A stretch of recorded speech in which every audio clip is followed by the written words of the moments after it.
Hi everyone, today I'm going to talk you through our Phish training program, all about the metrics that are in that, its maturity and how we continually evolve it year on year.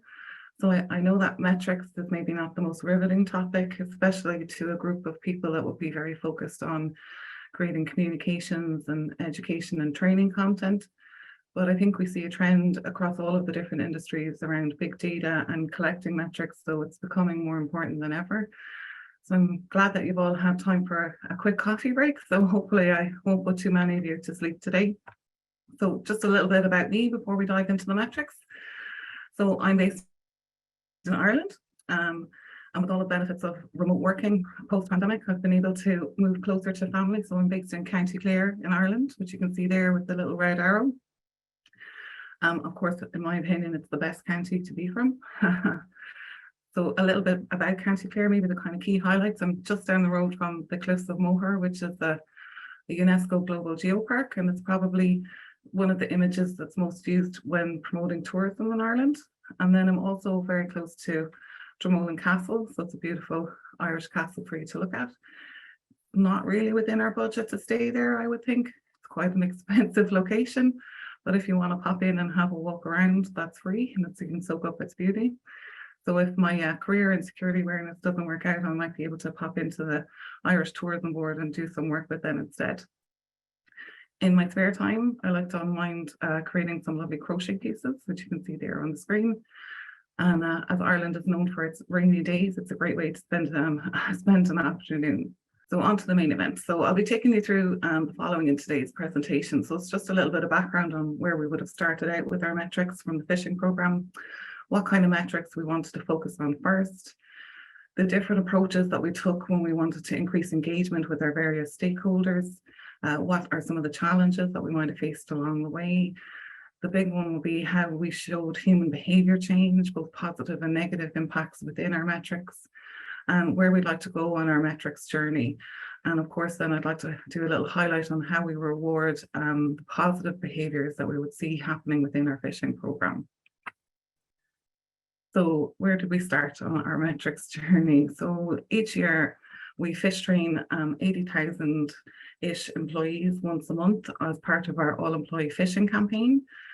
So every year we develop a phishing playbook in Q4 of the year. And to develop that, we would work very closely with our incident response team and our threat intelligence teams. And this allows us to use phishing scenarios that would be very relevant, that they would see being used outside in the wild by people, so we can have a nice relevance within our own phishing program. You might think that by planning it out a year in advance that all of the simulations might be out of date when it kind of comes towards the end of the year, but having it planned and ready and created gives us time that if there is something that arises, we can switch out to something that might be relevant and that's happening in the organization. So an example of that would be that during the pandemic, we would have seen a large increase in the volume of COVID-themed emails being sent.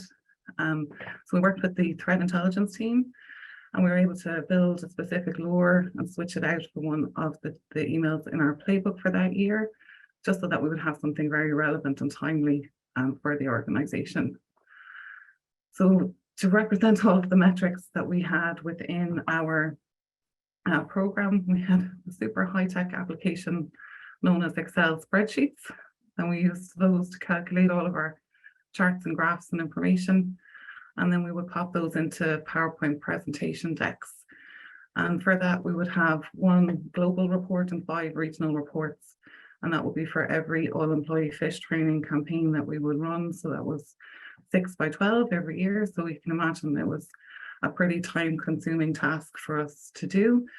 On top of that, then we would also have 54 targeted campaigns for smaller groups of employees within the organization.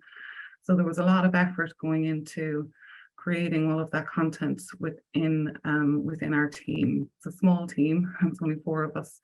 So we were looking at ways of improving things as much as we could. So what were the metrics that we focused on first?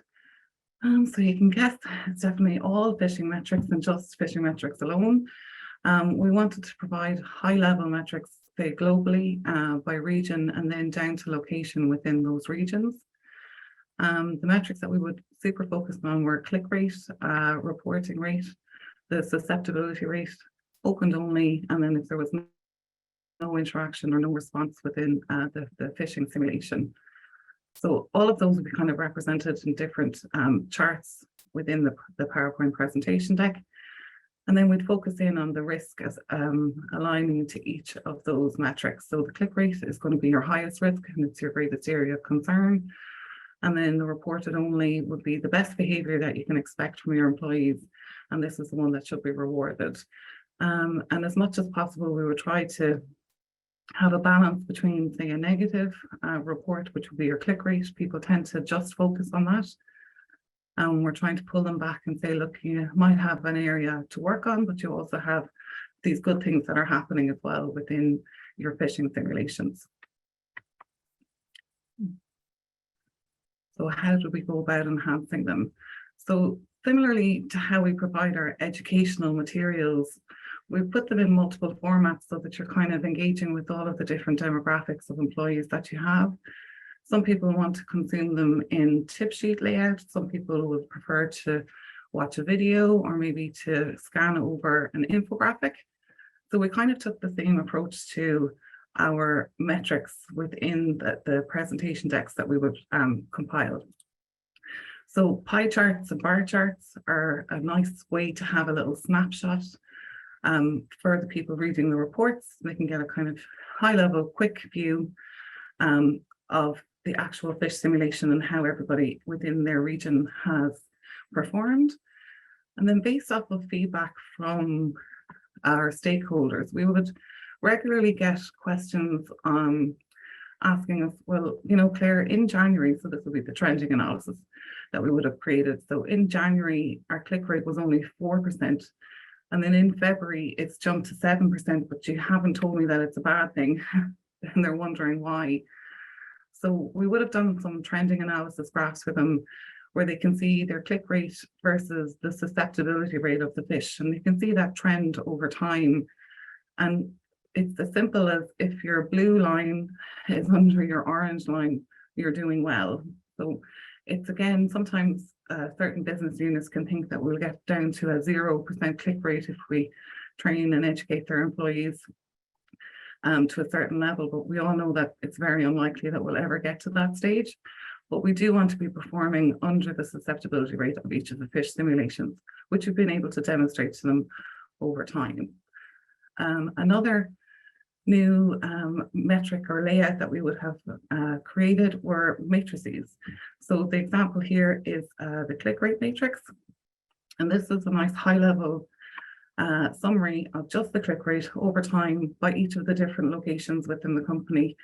And we've highlighted, say, the green, you're doing very well. The no shading at all in the box that you're not concerned about, but the red areas are the ones that you're kind of looking at areas that might need improvement. So it's just a nice kind of summary for people to pop in and have an idea if there's a specific location within their region that might need some addressing, or alternatively might need some kudos, but they're performing really well. Within all of the presentation decks, we do list out text explanations. So this will be kind of the manual part that we would have to create as a group when compiling the reports. They're just high-level summary points that are explaining all of the results for our stakeholders, and they can either copy and paste these into presentations that they're giving to their own business unit or their executive committees. The focus, as I mentioned before, tended to be just on the click rate.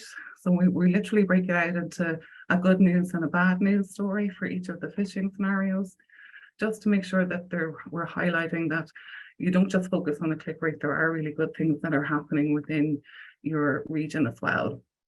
So I know that the presentation is all about our phishing program. Now my little screen is telling you that it's not all about phishing. So what we took the approach, we kind of looked at phishing as the cornerstone of our metrics, but to evolve the program and the metrics, it does mean including data from other sources that we would have access to. So this will kind of pull into human behavior change. So the human behavior change metrics can be a little bit squishy to represent. We kind of needed to focus on how would we calculate those. So we would have focused on all of the different data pots or the data streams that are owned and accessible by the C team. And we moved to a Power BI dashboard to try and automate the process as much as possible. So we're now housing the phishing metrics, our ambassador metrics, and our LMS metrics in a Power BI. The phishing metrics are coming through via an API feed, so that's fully automated. We don't have to do anything with those. For our ambassadors, we survey them once a month, asking them what types of information they've communicated out, who did they communicate it to, what did they send infographics, or did they post it on Workplace, or did they post it on the intranet, just trying to get a flavor of what's working well in each of the different locations. From that, we would get a spreadsheet from MS Forms, very easy to download, and we can pop that up onto a SharePoint site that is accessible by Power BI. So there's a small little bit of manual effort required there, but it's much less than what we would have been doing previously. And then similarly for the LMS, again, it's another download of any of the training courses that we would have available online into an Excel spreadsheet, pop that up onto the SharePoint site for Power BI, and it can pull the information across. So what are the benefits of having the multiple data sources in one dashboard? So it has made life an awful lot easier for us to identify areas of concern or topics that need to be covered across the different areas within Zurich. So if you have a look here, you have a high click rate in your location 4 kind of consistently happening. And if you look at the C ambassadors breakdown here, the blue line is the number of ambassadors that we would have in that location. And the gray line is the number of people that are actually responding and feeding data back to us about what they're doing in their area.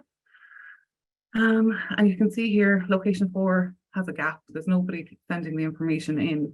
And if you look back to their click rate, it's probably affecting the training of your employees in that area. They're also not doing too well on the completion rates of their training. So it's very easy for us to kind of step in and make correlations of that data and pull that out and work with either the regional CISO or the local security awareness ambassadors to gain further insight as to what's happening in that area. So would you believe in Zurich, there's one location that onboards all staff, all the contracting staff on the 1st of January every month.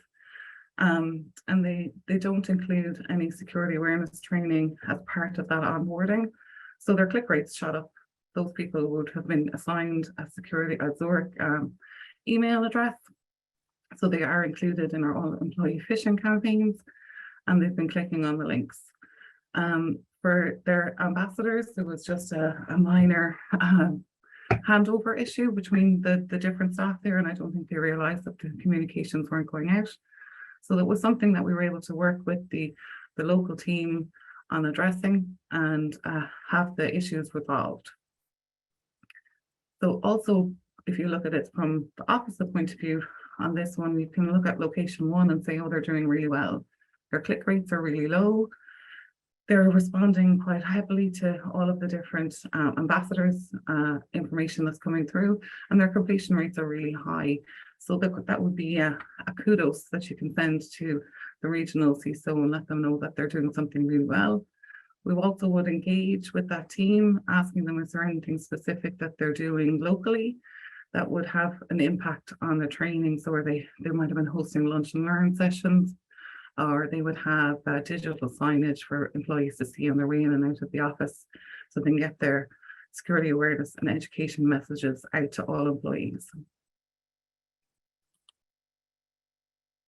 Okay, so another human behavior change that we can demonstrate was on reporting rates. We had noticed that they had gone quite low in some of the locations in the first quarter of the year, and we compiled a targeted education campaign on why reporting matters, and we delivered that late March 2022. And as a result, from our reporting rate matrix, we were able to show leadership within the cyber community and within the regional CISOs that the issue had been addressed and that the increased rates was a trend upwards on good behaviour for employees. So where would we like to go next? So we have a number of key stakeholders. Being able to demonstrate wins, positive changes and negative changes of areas that need to be addressed, and addressing those and demonstrating that those can be done quite quickly with the metrics that we already created. We've been able to buy in support from senior leadership to engage with other teams. So usually the problem when reaching out to other teams and trying to create some work generally means they're kind of stuck for resourcing. Like the cyber teams especially are quite busy and they don't really have time to set aside to maybe engage with us as much as they would have liked. But showing the metrics and demonstrating the value of those, we've got in support from our senior leadership teams, and we've been able to get time set aside with different stakeholder groups to identify areas that we can create new metrics in. So from the incident response team, cyber incident response team, and the threat intelligence team, we're able to gather data on what employees are being targeted and with what types of, say, phishing exercises, so it's ransomware, or say data collection, something like that. We can have a look at those. And the threat intelligence team can give us an idea of what the highly targeted employees are within the organization. If we're matching that to the people who are the highest clickers, we might have a problem, and it's a risk that we would want to address very quickly. So if they're being highly targeted and getting a lot of phishing emails and they're likely to click on that phishing email, we're going to want to make sure that we nip that in the bud as soon as possible. We also want to work with our group risk team. They would record any data loss prevention incidents. So if there's any misclassification of data or emails being sent home that shouldn't be, or say a loss of physical equipment like a laptop that may have had a password sticky note included, we're definitely going to want to start recording all of that information and work with them to pull that into our metrics dashboard so that we can quickly analyze if there's a specific area that might need further training and what specifically that training would be.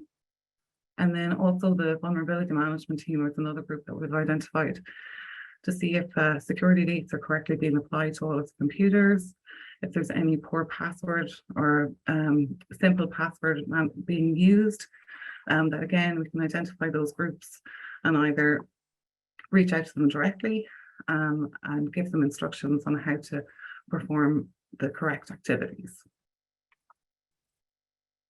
Okay, so the next thing is very important, is that we can't forget to report the good news.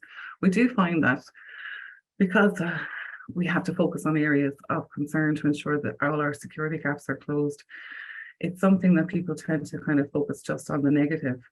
And we want to ensure that we're communicating the good news out to people whenever possible, that we're just not reaching out with the bad news. So recognition emails to employees if they identify legitimate phishing has been a quick win for us, and we usually CC their managers so they get some kudos. We'd also like to put news stories up. We have workplace and intranets, just giving them recognition when they've noticed sophisticated phishing or smishing or phishing exercises. It's a nice little bit of kudos for the employees. So one of our biggest good news initiatives has been our top reporters program. So we established that last year. And what that is we identify all top reporters that have successfully reported an all-employee phishing program within each quarter every year. We use a bulk emailing tool. We send out a congratulatory email to that top reporter and we CC their managers, and we do that globally. And then we let them know that all top reporters who consistently report the phishing emails throughout the year, they'll receive another congratulatory email, and they'll also get a badge that they can put in their signature line. So each year they can accrue new badges, and we'll also put that up on their workplace profile so people who connect with them on workplace can see that they're a top reporter. So this was very important to us when we We got multiple positive responses. It was one of the first times that we had a lot of people emailing us back, and they were very excited that they were getting the award of top phishing reporter. There was some lovely trending memes and funny gags posted on Workplace. So it was nice to have good feedback for once. So what are the key takeaways, I suppose, for you to kind of work on? So for creating your metrics, it's definitely looking at starting with the data that you own or that you can easily access, and figuring out what is the best way to represent that information for your stakeholders. Demonstrating the benefits of that type of reporting or that type of metrics gathering to your leadership is very important. You can gain their support, and then they can connect you with other teams that you can expand on that metrics. And the last one is, don't just focus on the negatives. So it's very important to reward all of the good behaviors that your employees are demonstrating.